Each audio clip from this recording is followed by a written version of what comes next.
Hello everyone. तो आज के वीडियो में मैं आपके साथ गेट 2026 की प्रिपरेशन टिप्स शेयर करने वाली हूँ। तो सबसे पहले मैं अपने आप को इंट्रोड्यूस कर देती हूँ। I am Sameeksha Baraiya and I have qualified GATE multiple times, first in my third year and secondly in my fourth year, where I secure all India rank of 1445. तो बिना देरी के इस वीडियो को स्टार्ट करते हैं और मैं आपको ये बता दूं कि ये जो टिप्स और स्ट्रेटजीज मैं इसमें बताने वाली हूँ वो मेरी खुद के एक्सपीरियंस पे, जो भी मेरी प्रिपरेशन जर्नी थी उसमें मैंने जो भी एक्सपीरियंस किया उससे रिलेटेड। तो सबसे पहले टिप्स मैं जो दूंगी आपको, सबसे पहली टिप और सबसे इम्पोर्टेंट टिप कि आपको क्या करना है, प्रायोरिटाइज करना है सब्जेक्ट को बेस्ड ऑन मार्क्स। मतलब हमें ऐसा नहीं करना है कि जो सब्जेक्ट लेस वेटेज का है उसको ज़्यादा टाइम दे रहे हैं। जैसे मैंने किया था थर्ड ईयर में, मैंने क्या किया था, हमारा एक सब्जेक्ट होता है डिजिटल लॉजिक जिसका वेटेज 3 to 4 मार्क्स होता है, ज़्यादा नहीं होता है कंप्यूटर साइंस में, लेकिन मैंने उसको 1 to 1.5 मंथ दे दिया था थर्ड ईयर में, तो जो कि मेरी बहुत ज़्यादा मिस्टेक थी। तो मैं आपको सजेस्ट करूँगी सबसे पहले आप क्या करें, प्रायोरिटाइज करें, एक लिस्ट बनाएं जिसमें आप वेटेज के अकॉर्डिंग अपने सब्जेक्ट्स को क्या करें, प्रायोरिटाइज करें। ठीक है, तो ये फर्स्ट टिप थी।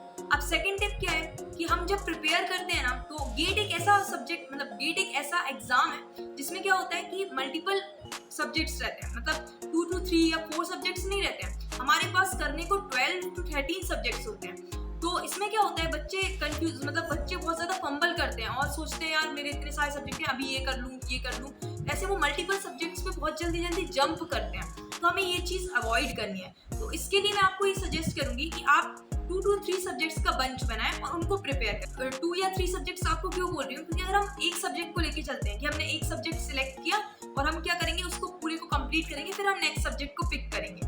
तो ये चीज़ मैं इसीलिए मना कर रही हूँ क्योंकि ऐसा होता है कि हम लोग क्या एक चीज़ को अगर करते हैं ना तो बोर हो जाते हैं। अगर जैसे मान लो हमने एक सब्जेक्ट लिया, वो थ्योरेटिकल सब्जेक्ट है, तो हम उसको पढ़ के बोर हो गए, तो हम क्या चाहेंगे कि यार दूसरा सब्जेक्ट कुछ पढ़ें, उसमें मन नहीं लगेगा हमारा। इसीलिए मैं आपको सजेस्ट कर रही हूँ कि आप 2 या 3 सब्जेक्ट्स को एक साथ पिक करें और उसका एक बंच बनाएं। तो इसमें क्या होगा, आपका टास्क, आपका गोल क्या है, आपका गोल है कि मेरे को ये 3 सब्जेक्ट्स को कंप्लीट करना है। ठीक है, अब इन 3 सब्जेक्ट्स के बीच में आप स्विच कर सकते हो। जैसे आपने 2 आवर्स और या फिर 3 आवर्स आपने एक सब्जेक्ट पढ़ा, फिर आपका जैसे कि यार अब थोड़ा न्यू चाहिए, दूसरा सब्जेक्ट पढ़ लो, तो आप दूसरा सब्जेक्ट पढ़ो, लेकिन आप उन्हीं 3 सब्जेक्ट्स में से कोई सा सब्जेक्ट पढ़ो। ऐसा नहीं कि आप किसी 4th सब्जेक्ट पे जंप करें, यार ये तीनों पढ़ने का मन नहीं हो रहा, हटाओ इनको, नया सब्जेक्ट लेते हैं। तो ये चीज़ बहुत गलत है। ठीक है, आपका गोल होना चाहिए, मैंने ये 3 सब्जेक्ट पिक किए हैं, आप इनका 3 सब्जेक्ट का ऐसा मिक्सचर बनाओ कि उसमें एक थ्योरेटिकल सब्जेक्ट हो और एक हमारा प्रैक्टिकल सब्जेक्ट हो, मतलब जिसमें ज़्यादा न्यूमेरिकल्स वगैरह हो। और ऐसा नहीं कि आपने तीनों हार्ड ले लिए, तो ऐसा 3 सब्जेक्ट का ऐसा बंच बनाओ जो प्रॉपर मिक्सचर हो,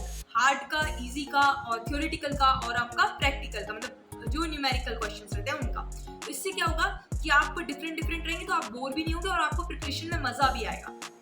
ठीक है, अब आपको क्या करना है, आपने 3 बंच बना ली, अब आपको इनको कंप्लीट करना है। ठीक है, जब तक ये 3 कंप्लीट नहीं होंगे आप नेक्स्ट पे स्विच मत करो। ठीक है, तो और अगर आपका 3 में से कोई एक कंप्लीट हो गया तो आप नेक्स्ट किसी और सब्जेक्ट को पिक कर सकते हो, उसको साथ में चला सकते हो। ठीक है, तो ये चीज़ थी।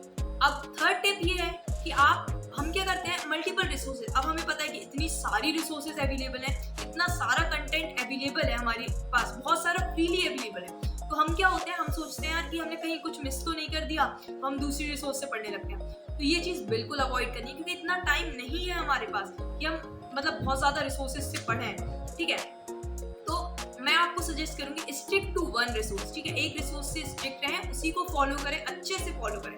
हाँ, ऐसा हो सकता है कि आपका एक पर्टिकुलर टॉपिक है तो वो आपको उस रिसोर्स से समझ में नहीं आ रहा है, तो आप उसके लिए दूसरी रिसोर्स को देख सकते हो कि यार ये समझ में नहीं आया मेरे को, तो मैं कहीं और से समझ लूँ। ऐसा हो सकता है, ये पॉसिबल है। लेकिन ऐसा नहीं है कि आपने वो वहाँ से समझ लिया पर आपको ये लग रहा है कि यार मैंने उसमें कहीं कुछ मिस तो नहीं किया, क्या इस टीचर ने इसमें पूरा तो नहीं पढ़ाया, तो मैं किसी और का वीडियो और देख लेता हूँ, उसमें और कवर हो जाए। ये चीज़ आपको नहीं करनी है। ठीक है, अगर समझ में नहीं आया तो आप दूसरी रिसोर्स पे जाओ, नहीं तो आप एक रिसोर्स पे ही स्टिक रहो। ठीक है, अब ये हमारी 3 टिप्स हो गई। अब मैं आपको 4th टिप दूंगी। तो 4th टिप ये है कि जैसे मैंने आपको सब्जेक्ट्स का बताया ना कि हमें, तो मैंने ये एनालाइज किया था कि जो गेट कंप्यूटर साइंस के लिए है ये, कि जो हमारा डिस्क्रीट मैथमेटिक्स है उसमें 2 चैप्टर है, एक है लॉजिक और एक है कॉम्बिनेट्रिक्स। तो ये जो 2 चैप्टर है ना, ये हमारे बाकी जो गेट्स के सब्जेक्ट्स है ना उनमें भी इनका कहीं ना कहीं यूज होता है। तो मैं आपको ये सजेस्ट करूंगी कि आप सबसे पहले ये 2 सब्जेक्ट, मतलब बाकी सब्जेक्ट्स को स्टार्ट करने से भी पहले ये सब्जेक्ट के 2 जो चैप्टर हैं आपके, लॉजिक और कॉम्बिनेटरिक्स, इसको आप पढ़ लो क्योंकि एक बेसिक है। इसीलिए अगर आपको जैसे डिस्क्रीट पूरा नहीं करना है तो आप ये दोनों चैप्टर को बस कर लो, बाकी जैसे ग्राफ थ्योरी वगैरह है वो आप बाद में भी कर सकते हो, या फिर आपको पूरा डिस्क्रीट करना है तो वो तो और अच्छी बात है, आप पूरा कर लो जैसा आपको सूटेबल है। अब नेक्स्ट चीज जो हमारी है, अब हमने जैसे यहाँ पे सब्जेक्ट्स की बात कर ली है, किसकी बात कर ली है, कि हम चैप्टर्स वगैरह की बात कर ली। अब हम नेक्स्ट चीज क्या आती है, पीवाईक्यूज। पीवाईक्यू एक बहुत ज्यादा इंपॉर्टेंट है, बहुत ज्यादा डिसाइडिंग फैक्टर है। क्यों? क्योंकि गेट में क्या होता है, गेट एग्जाम में जितना मैंने एनालाइज किया है कि जो क्वेश्चंस आते हैं ना गेट में, वो पीवाईक्यू कंसेप्ट से ही आते हैं। मतलब पीवाईक्यू में जो हमारे क्वेश्चन जिस पैटर्न के पूछे गए थे ना, उसी पैटर्न का हमें कुछ नया क्वेश्चन आता है। ऐसा नहीं है कि question same to same repeat हो जाएगा, लेकिन पैटर्न वही रहेगा। ठीक है, टॉपिक उसी टॉपिक का उसी सेम पैटर्न का क्वेश्चन आता है, ये रिपीटेशन बहुत ज्यादा होता है। तो मैं ये आपको बिल्कुल सजेस्ट करूंगी कि आप पीवाईक्यू तो जरूर से जरूर करें, और पीवाईक्यू को बिल्कुल इग्नोर नहीं करना है, पीवाईक्यू करके जाना है। अगर मतलब मैं अपने पर्सनल एक्सपीरियंस से बता रही हूँ, अगर आपने पीवाईक्यू अकेले भी कर लिए ना तो आप गेट को क्रैक कर लोगे, मतलब क्वालिफाई तो आराम से कर लोगे अकेले पीवाईक्यू को प्रैक्टिस करके। ठीक है, लेकिन अगर हमको अच्छी रैंक लानी है तो पीवाईक्यू के साथ और भी हमको मेहनत करनी होगी। ठीक है, तो अब पीवाईक्यू करने का ऐसा है कि सबसे पहली चीज तो मैं ये सजेस्ट करूंगी कि ऑफलाइन बुक खरीद लो पीवाईक्यू के लिए, ऑनलाइन रिसोर्सेज पे मत भटको। ऑनलाइन भी पीवाईक्यू की रहते हैं, क्योंकि अब अगर ऐसा है कि अगर आप ऑफलाइन कोचिंग ले रहे हो तो आप कर सकते हो ऑनलाइन बुक रिसोर्सेज से, क्योंकि अब ऐसा है कि हमें हेल्थ पे भी ध्यान देना होता है। तो क्या जैसे मेरे साथ इशू हो गया था कि मेरी हेल्थ खराब हो गई थी जनवरी में, मैंने लास्ट जनवरी में कुछ प्रिपेयर नहीं कर पाई थी, मैं रिवीजन नहीं हुआ था, जिस वजह से थोड़ा इम्पैक्ट तो आता ही है कि आप लास्ट मंथ प्रिपेयर ना करो तो।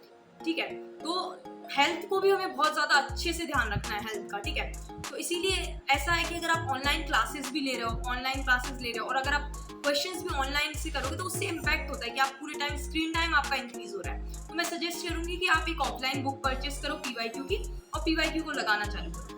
अब पीवाईक्यू को कैसे लगाना है उसकी स्ट्रेटेजी मैं आपको बताती हूँ, जो मैंने फॉलो की थी। तो मैं क्या करती थी कि जो चैप्टर्स है, मतलब जो हमारा जैसे एक सब्जेक्ट है, लेट्स एग्जाम्पल हमारा CN एक सब्जेक्ट है, तो मैं क्या करती थी CN को पूरा, जब मेरा CN कंप्लीट हो गया उसके बाद मैं पीवाईक्यू लगाती थी। अब हम जो चैप्टर जैसे खत्म होते हैं, ऐसा नहीं है कि मैंने पूरे उसमें कुछ प्रैक्टिस नहीं किया। अब जैसे हमारा चैप्टर है तो उसमें जो भी रिसोर्स हम फॉलो कर रहे हैं, जो भी वीडियो लेक्चर हम फॉलो कर रहे हैं, उसमें कुछ क्वेश्चंस प्रैक्टिस करवाते हैं हमारे टीचर्स, तो वो क्वेश्चंस हमें सॉल्व करने हैं। उसके बाद हमें कुछ और भी एक्स्ट्रा क्वेश्चंस जो हमें मिल जाते हैं कहीं से, तो वो एक्स्ट्रा क्वेश्चंस हमें लगाने हैं। ठीक है, तो इससे क्या होगा कि हमने प्रिपेयर कर लिया।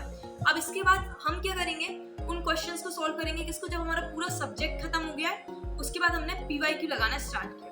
CN खत्म, CN के पीवाईक्यू लगाना है, पूरे पीवाईक्यू लगाना है CN के। अब यहाँ पे क्या होगा कि फर्स्ट टाइम पीवाईक्यू लगा रहे हैं, पूरे पीवाईक्यू तो हमसे बनेंगे नहीं, डिमोटिवेट बिल्कुल नहीं होना है। ये बहुत ज्यादा नॉर्मल है कि हमसे पीवाईक्यू ना बने, भले ही हमने पूरा सब्जेक्ट खत्म कर लिया है तो भी ना बने, कोई दिक्कत नहीं है। ठीक है, तो हम क्या करेंगे, अगर हमसे 40 to 50% क्वेश्चन बन रहा है पीवाईक्यू के तो इनफ है। फर्स्ट राउंड में अगर 40 से 50 क्वेश्चन बन रहा है तो बढ़िया है। ठीक है, तो अब जैसे जो क्वेश्चन नहीं बन रहा है उनको हमें टिक मार्क करना है। अब यहाँ पे क्या होगा, ऐसा भी होता है कि हम पीवाईक्यू में कुछ अनसीन टॉपिक दिख जाए, मतलब जैसे हमने वो चीज़ पढ़ी ही ना हो और वो हमें दिख रही है कि हमने पूरा CN खत्म कर लिया लेकिन हमने वो चीज़ पढ़ी ही नहीं है CN में, और हमें पीवाईक्यू में दिख गया उससे क्वेश्चन। तो ऐसे जो टॉपिक रहेंगे अनसीन टॉपिक, इसके लिए आप, मैं सजेस्ट करूँगी एक अलग से नोटबुक बना ले, एक कॉपी बना ले छोटी सी, जिसमें आप पीवाईक्यू जब करोगे, हर सब्जेक्ट्स के जो पीवाईक्यू करोगे उसमें जो भी आपको नए टॉपिक मिले या अनसीन टॉपिक मिले उनको आप पढ़ के उसमें आप नोट करते जाओ। ठीक है, तो ये अच्छा रहेगा कि आप उस चीज़ को वहाँ से रिवाइज भी कर सकते हो। ठीक है,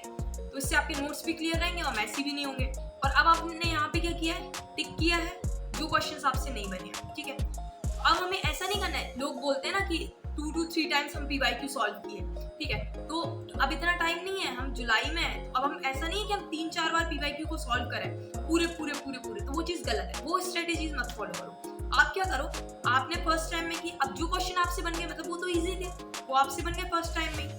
अब जो आपने टिक किए हैं वो आपसे नहीं बने, तो आप उनको करो नेक्स्ट राउंड में। अब जब आप सेकेंड राउंड करोगे पीवाईक्यू का, ठीक है, फर्स्ट राउंड आपका हो गया जब आपका सब्जेक्ट कंप्लीट हुआ, फिर उसके बाद जब आपके 3-4 सब्जेक्ट कंप्लीट हो गए तो फिर आप जैसे जैसे टाइम मिल रहा है आप सेकेंड राउंड लगा रहे हो पीवाईक्यू का। तो सेकेंड राउंड में आपको सारे क्वेश्चंस नहीं करने हैं, सिर्फ आपने जो टिक मार्क किए थे वो क्वेश्चंस को सॉल्व करना है। ठीक है, तो ये हमारी स्ट्रेटेजी रहेगी पीवाईक्यू के लिए। अब इसके बाद अगर आपके पास जनवरी में टाइम बचा हुआ है, क्योंकि जनवरी में ऐसा रहता है कि लास्ट के जो हमारे डेज रहते हैं उसमें हम क्या करते हैं, कुछ नया नहीं पढ़ते हैं कि, या फिर गेट से जो हमारी डेट आएगी गेट की फैब में, उसके 15 दिन पहले, 20 दिन पहले, मतलब 15 दिन पहले से हम ज़्यादा नहीं पढ़ते हैं, कुछ न्यू टॉपिक्स नहीं पढ़ते हैं। तो उस टाइम पे मैं आपको क्या सजेस्ट करूँगी, आप PYQ को एक बार पूरे PYQ को फिर से कर लो। क्यों? क्योंकि PYQ अगर हम पूरे फिर से करेंगे ना, उसमें क्या होगा, इंपॉर्टेंट टॉपिक्स हमारे जो इंपॉर्टेंट पैटर्न्स है जो रिपीट होते हैं, मैंने बताया ना मोस्टली हमारे उसी पैटर्न से क्वेश्चन आते हैं, तो वो पैटर्न आपके क्या होंगे, जैसे जैसे आप PYQ करोगे तो वो पैटर्न्स आपके रिवाइज होंगे, तो वो बहुत ज़्यादा आपके लिए हेल्पफुल रहेगा। ठीक है, तो ये हो गई हमारी क्वेश्चंस रिलेटेड बात कि हमें क्वेश्चंस को कैसे हैंडल करना है और क्वेश्चंस को कैसे करना है PYQ से रिलेटेड। अब नेक्स्ट चीज़ जो रहेगी वो रहेगी रिवीजन। तो रिवीजन एक गेम चेंजर होता है। क्यों? क्योंकि हमें रिवीजन बहुत अच्छे से करना चाहिए, क्योंकि बच्चे ऐसे करते हैं रिवीजन ज़्यादा से ज़्यादा, मतलब हमें क्वांटिटी के साथ साथ क्वालिटी पे भी फोकस करना है। कि ऐसा नहीं कि हमें सारे सब्जेक्ट्स कवर करने हैं, लेकिन हमें कंसेप्चुअल ज़्यादा अच्छे से क्लियरिटी नहीं है सभी सब्जेक्ट्स की। अब कई बार आपने सुना होगा कि एक किसी बच्चे की बहुत अच्छी रैंक आ गई है, लेट्स से 1000 समथिंग रैंक आ गई है, लेकिन उसने पूरे सब्जेक्ट किए ही नहीं थे, और किसी बच्चे ने पूरे सब्जेक्ट किए थे लेकिन फिर भी उसकी 2000 समथिंग रैंक है। तो ऐसा इसीलिए होता है कि उसने सारे सब्जेक्ट्स को कवर करने के चक्कर में जितना पढ़ा उतना अच्छे से ही नहीं पढ़ा। तो आपको ये चीज़ अवॉइड करनी है। आपको क्या करना है, रिवीजन बहुत अच्छे से करना है, जिससे आपके जितने सब्जेक्ट्स आपने पढ़े हैं उतने बहुत अच्छे से क्लियर हो, कि उनमें से कुछ भी क्वेश्चन आए तो आप उनको सॉल्व कर पाओ।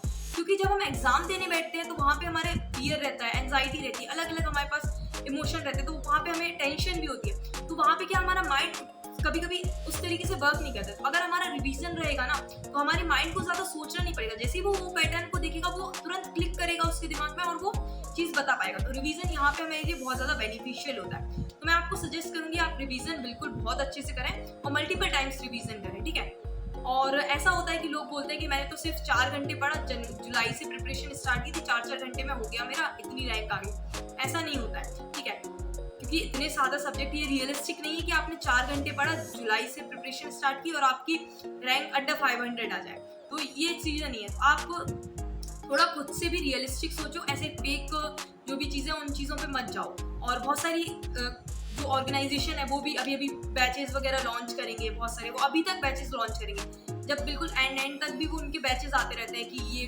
हो जाएगा, वो आपको बोलते हैं कि आपकी 500 अंडर 500 आ जाएगी।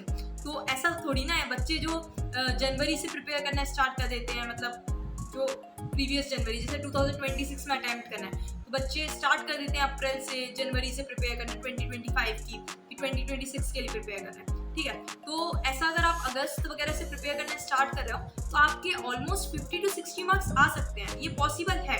लेकिन आपका ऐसा नहीं कि आपके अंडर 100 रैंक आ सकती है कि आप इतना करो और आपके अंडर 100 रैंक आ जाए। तो इसीलिए मैं आपको ये सजेस्ट करूँगी कि थोड़ा रियलिस्टिक रहो और अच्छे से करो। और ऐसा है कि आप अभी जुलाई में हो ना, तो आप ये मत सोचो कि आपको पूरे सब्जेक्ट कवर करने हैं। पहले आप कुछ सॉर्ट ऑफ सब्जेक्ट्स ले लो। जैसे अगर 12 सब्जेक्ट्स हैं तो आप 7 to 8 सब्जेक्ट्स को पिक करो कि यार इन सब्जेक्ट्स को मेरे को बहुत अच्छे से करना है। ठीक है, तो उन सब्जेक्ट्स को प्रॉपर रिवीजन के साथ, प्रॉपर क्वेश्चन प्रैक्टिस के साथ आप उन सब्जेक्ट्स को बहुत अच्छे से कवर करो। फिर अगर आपके पास टाइम बच रहा है तो फिर आप दूसरे सब्जेक्ट्स को देख सकते हो। ठीक है, तो ये सब मेरे सजेशंस थे। और इसके बाद मैं आपको सजेस्ट करूँगी कि आप टेस्ट सीरीज वगैरह ज़रूर लें। लास्ट में आप और कुछ फ्री टेस्ट सीरीज भी रहती हैं, अवेलेबल रहती है, जैसे GFG वगैरह प्रोवाइड करती हैं, तो आप टेस्ट सीरीज भी फॉलो करो, जिससे आपको क्या पता चलेगा, आपको आपकी अंडरस्टैंडिंग आपको पता चलेगी आप कितने में कितना स्कोर कर पा रहे हो। ठीक है, और इसके बाद मतलब ये सब चीज़ें हो गई। और फिर इसके बाद यही चीज़ है कि प्रॉपर अच्छे से फोकस करो, proper revision, proper problem solving, और आपकी एक अच्छी रैंक आराम से आ सकती है। अभी टाइम है आपके पास, इनफ टाइम है कि आप एक डिसेंट रैंक लेके आ सको। तो इसी के साथ ये वीडियो हम यहीं पे एंड करते हैं। अगर आपको और कुछ चीज़ चाहिए या फिर और किसी टॉपिक से रिलेटेड वीडियो चाहिए तो आप कमेंट कर सकते हो, मैं उस पर भी आपको बना दूंगी। तो तब तक के लिए bye bye and all the best for your preparation.